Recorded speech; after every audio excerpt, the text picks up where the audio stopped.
We will show you how to clean the screens of an iPhone and a Samsung Galaxy.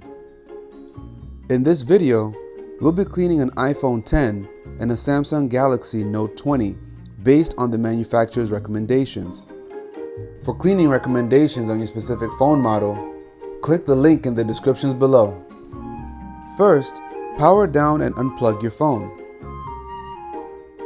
A clean, lint-free microfiber cloth is going to be your first cleaning option to try for both phones and is great for getting rid of fingerprints.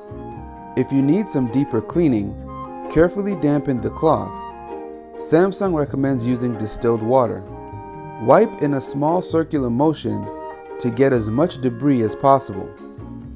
Be careful to avoid getting moisture in any openings, like the charging port or speakers. To disinfect your phone, Apple says you can gently use a Clorox disinfecting wipe. Here are some further options that Apple recommends using.